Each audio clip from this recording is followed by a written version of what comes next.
आपने काफी बार व्हाट्सएप पर, फेसबुक पर एक इमेज देखी होगी जिस पर लिखा होता है LIC का नया प्लान कन्यादान पॉलिसी। सबसे पहले मैं आपको बताना चाहूंगा कि LIC में कन्यादान पॉलिसी के नाम से कोई भी इंश्योरेंस प्लान नहीं है, लेकिन LIC का एक इंश्योरेंस प्लान जीवन लक्ष्य प्लान नंबर 933, उसमें आपको वही सब बेनिफिट मिल जाते हैं जो कि आपको कन्यादान पॉलिसी में बताए जाते हैं। तो आइए सबसे पहले जान लेते हैं कौन कौन इस पॉलिसी को ले सकते हैं। उसके बाद मैं आपको एक एग्जांपल लेके बताऊंगा कि इसमें आपको कितना प्रीमियम पे करना होगा और क्या क्या बेनिफिट्स इसमें आपको मिल जाते हैं। इसके साथ साथ मैं आपको ये भी बताऊंगा कि हम इसे कन्यादान पॉलिसी क्यों कहते हैं। तो सबसे पहले जान लेते हैं कि इसमें मिनिमम एज कितनी है इस इंश्योरेंस पॉलिसी को लेने के लिए, यानी कि कम से कम कितने साल का व्यक्ति इस इंश्योरेंस पॉलिसी को ले सकता है। तो यहाँ पर मिनिमम एज दी गई है 18 साल की, यानी कि कम से कम उम्र आपकी 18 साल की होनी चाहिए अगर आप इस इंश्योरेंस प्लान को लेना चाहते हैं। 18 साल से कम के व्यक्ति इस इंश्योरेंस पॉलिसी को नहीं ले पाएंगे। यहाँ से एक बात पता चलती है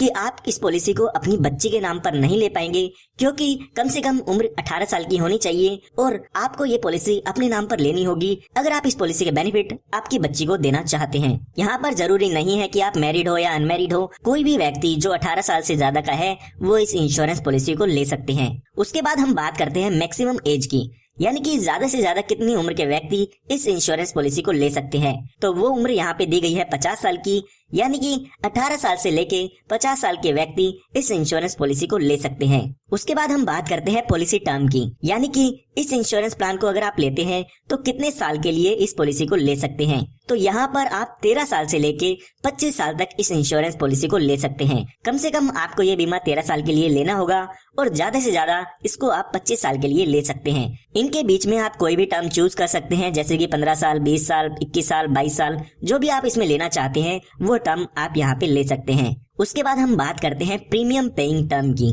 यानी कि आपको अपनी पॉलिसी में कितने साल तक पॉलिसी का प्रीमियम पे करना होगा। तो यहाँ पर मैं आपको बताना चाहूंगा कि इसमें आपको 3 साल की छूट मिल जाती है, यानी कि जितने साल की भी आप पॉलिसी टर्म लेते हैं उससे 3 साल कम आपको आपकी पॉलिसी का प्रीमियम पे करना होता है। मान लेते हैं आप 21 साल के लिए इस इंश्योरेंस पॉलिसी को लेते हैं, तो उससे 3 साल कम यानी कि 18 साल के लिए उसमें आपको अपनी पॉलिसी का प्रीमियम पे करना होगा। उसके बाद 3 साल आपको उस पॉलिसी की किस्त नहीं भरनी होगी। उसके बाद हम बात करते हैं मिनिमम सम एश्योर्ड की। मिनिमम सम एश्योर्ड मतलब कम से कम आप कितने रुपए का बीमा इसमें आप ले सकते हैं। 1 लाख रुपए का बीमा आप इसमें ले सकते हैं। इसका मतलब ये नहीं है कि आपको इसमें 1 लाख रुपए पे करने होंगे। इसके बेसिस पे जो भी आपका पॉलिसी का प्रीमियम है, मैच्योरिटी है, डेथ बेनिफिट है, वो सब कैलकुलेट किया जाता है। उसके बाद हम बात करते हैं मैक्सिमम सम एश्योर्ड की, यानी कि ज्यादा से ज्यादा बीमा आप इसमें कितने रुपए का ले सकते हैं। तो यहाँ पर इसके लिए कोई भी लिमिट नहीं दी गई है, ये आपकी इनकम पे डिपेंड करता है कि आपकी इनकम प्रूफ के अकॉर्डिंग LIC आपको ज्यादा से ज्यादा बीमा इसमें कितने रुपए का देती है। तो ये हमने देख लिया है कौन कौन इस इंश्योरेंस पॉलिसी को ले सकते हैं। आइए अब एक एग्जांपल लेके इस पॉलिसी के बारे में समझते हैं। तो यहाँ पर एग्जांपल समझने के लिए हम मान लेते हैं कि जो आपकी उम्र है वो 30 साल की है और उसके बाद आप इस इंश्योरेंस प्लान को 21 साल के लिए लेना चाहते हैं, यानी कि जो हमारी पॉलिसी टर्म होगी वो 21 साल वाली आप इसमें ले लेते हैं। उसके बाद अगर हम प्रीमियम पेइंग टर्म देखते हैं तो यहाँ पर वो हो जाएगी 18 साल की, यानी कि जो भी आप टर्म लेते हैं उससे 3 साल कम आपको प्रीमियम पे करना होगा। यहाँ पर आपको 18 साल प्रीमियम पे करना होगा अगर आप 21 साल के लिए इस पॉलिसी को लेते हैं। उसके बाद हम सम एश्योर्ड मान लेते हैं 10 लाख रुपए का, यानी कि 10 लाख रुपए का बीमा आप इसमें लेना चाहते हैं। तो अगर हम इस पॉलिसी के प्रीमियम की कैलकुलेशन देखते हैं तो यहाँ पर लगभग 53,140 रुपए के करीब आपको पहले साल में इसका प्रीमियम पे करना होगा। उसके बाद बाकी के बचे सालों में आपको 51,995 रुपए एक साल में इसका प्रीमियम पे करना होगा। अगर आप 6 महीने में, 3 महीने में या हर महीने में इस पॉलिसी की किस्त भरना चाहते हैं तो वो भी आप स्क्रीन पर देख सकते हैं। तो यहाँ पर हमने अभी जो आपकी उम्र है वो मानी थी 30 साल की, तो आने वाले 18 सालों के लिए यहाँ पे आपको प्रीमियम पे करना होगा, यानी कि जब तक आप 48 साल के होंगे तब तक आपको इस पॉलिसी में प्रीमियम की पेमेंट करनी होगी। अगर हम टोटल देखते हैं कि इन 18 सालों में आपने कितना प्रीमियम पे किया है तो आपने लगभग 9,37,054 रुपए इसमें पे किए हैं। जब आपके यहाँ पर 18 साल पूरे हो जाएगी उसके बाद 3 साल यहाँ पे आपको कोई भी प्रीमियम पे नहीं करना है और जब आपके 21 साल पूरे हो जाएंगे तो यहाँ पर आपकी पॉलिसी की मैच्योरिटी हो जाती है, यानी कि जो आपका इंश्योरेंस है वो यहाँ पर खत्म हो जाता है। जब आपकी यहाँ पर पॉलिसी की मैच्योरिटी होगी तो उस समय यहाँ पर टोटल आपको 21,29,000 रुपए के करीब अमाउंट मिल जाता है,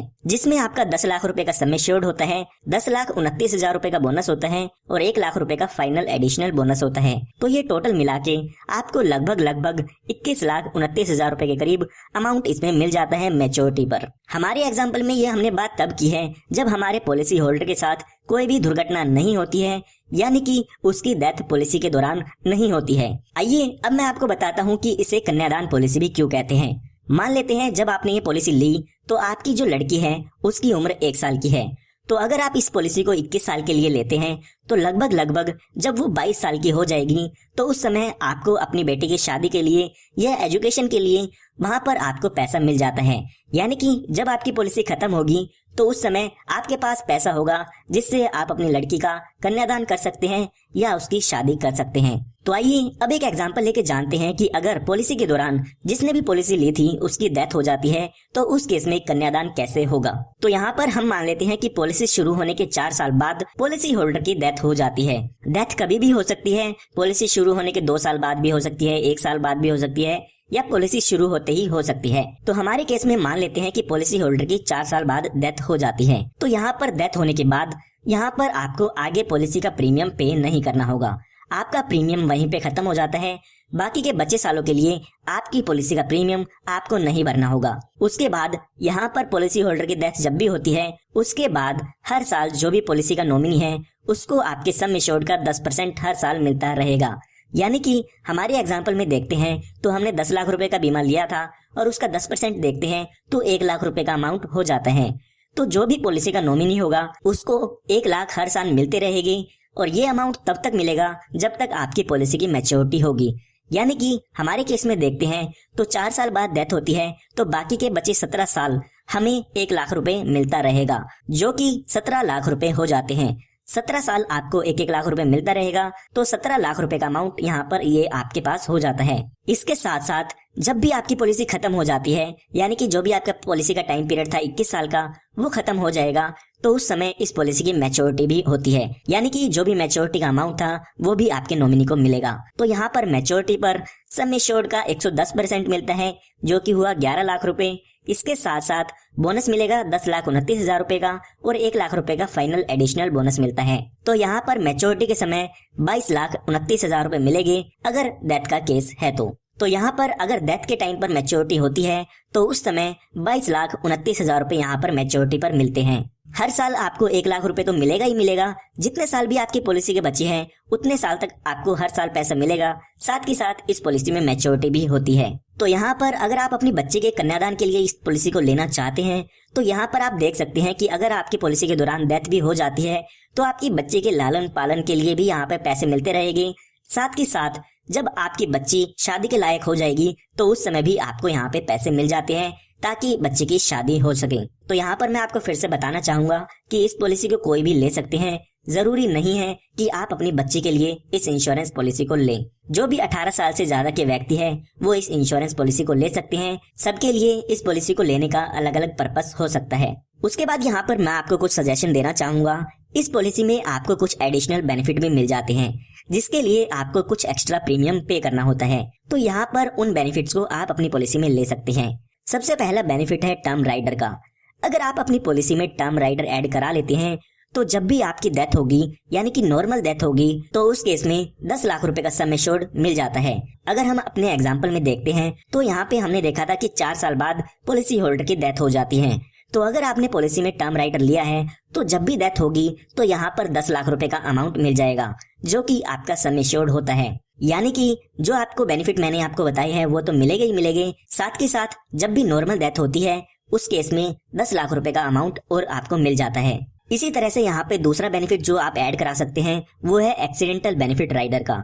यानी कि अगर पॉलिसी होल्डर की डेथ एक्सीडेंट से कारण होती है तो इसका फायदा आपको मिलता है।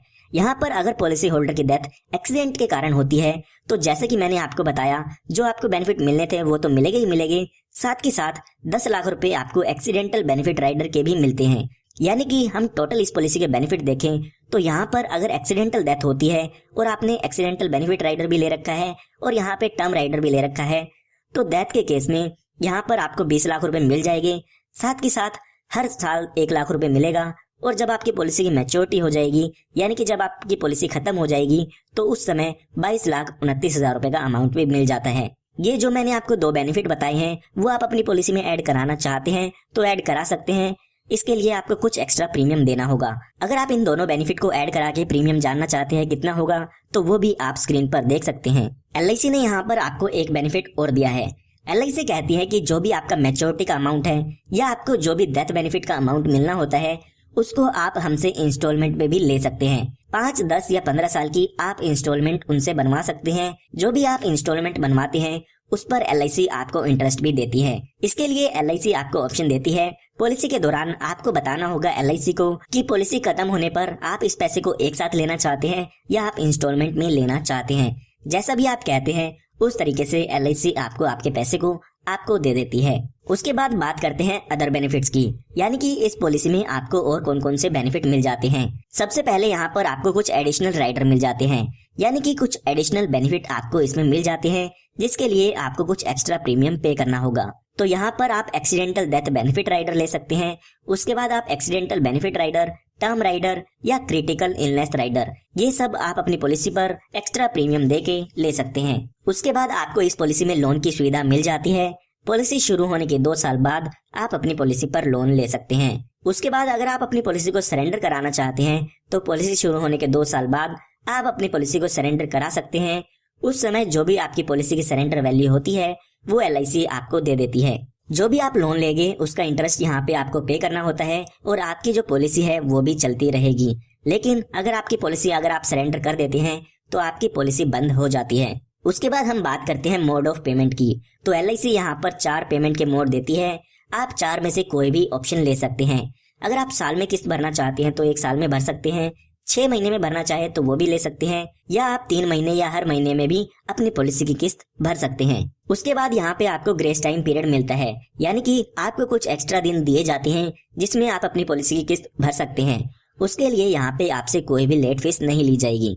तो यहाँ पर अगर आपने मंथली पेमेंट मोड लिया है तो यहाँ पर आपको 15 दिन एक्स्ट्रा दिए जाते हैं ड्यू डेट से, कि आप ड्यू डेट के बाद 15 दिन के अंदर अंदर बिना किसी लेट फीस के अपनी पॉलिसी प्रीमियम की पेमेंट कर सकते हैं। इसी के साथ साथ अगर आपने ईयरली 6 मंथ्स में या 3 मंथ्स में अपनी पॉलिसी की किस्त भरनी है तो आपको यहाँ पे 30 दिन दिए जाते हैं। पॉलिसी की ड्यू डेट से 30 दिन के अंदर अंदर आप अपनी पॉलिसी की किस्त भर सकते हैं। उसके बाद यहाँ पे आपको टैक्स बेनिफिट भी मिल जाते हैं। जब भी आपकी पॉलिसी की मैच्योरिटी होती है तो उस समय जो भी आपको अमाउंट मिलेगा वो टैक्स फ्री होता है, उस पर आपको कोई भी टैक्स नहीं पे करना होगा। इसके साथ साथ जो भी आप प्रीमियम पे करते हैं उसकी डिडक्शन आप इनकम टैक्स में ले सकते हैं। जो भी इनकम टैक्स रूल्स हैं उसके हिसाब से आप यहाँ पे इसकी डिडक्शन ले पाएंगे। उसके बाद हम बात करते हैं रिबेट की, यानी कि अगर आप यहाँ पे ईयरली मोड चूज करते हैं तो आपके प्रीमियम का यहाँ पर 2% आपको डिस्काउंट मिल जाता है। इसी तरह से अगर आप यहाँ पे 6 महीने वाली किस्त का ऑप्शन चूज करते हैं तो आपके प्रीमियम पर यहाँ पे 1% का डिस्काउंट आपको इसमें मिल जाता है। तो उसके बाद बात आती है रिवाइवल की। कई बार ऐसा होता है कि जो आपकी पॉलिसी है वो टाइम पर प्रीमियम ना पे करने से आपकी पॉलिसी बंद हो जाती है और उसको आप बाद में फिर से शुरू कराना चाहते हैं। तो LIC यहाँ पे आपको 5 साल का टाइम पीरियड देती है। 5 साल के अंदर अंदर आप अपनी पॉलिसी को फिर से शुरू करा सकते हैं। तो उम्मीद करता हूँ आपको LIC के प्लान जीवन लक्ष्य प्लान नंबर 933 के बारे में समझ में आ गया होगा कि इसमें आपको क्या क्या बेनिफिट मिल जाते हैं और कौन कौन इस पॉलिसी को ले सकते हैं। फिर भी अगर आपको कोई डाउट है तो कमेंट में पूछ सकते हैं और आप हमारे चैनल को सब्सक्राइब कर सकते हैं ताकि इस तरह की लेटेस्ट वीडियोस आप सभी को हमारी तरफ से फ्री में मिलती रहे।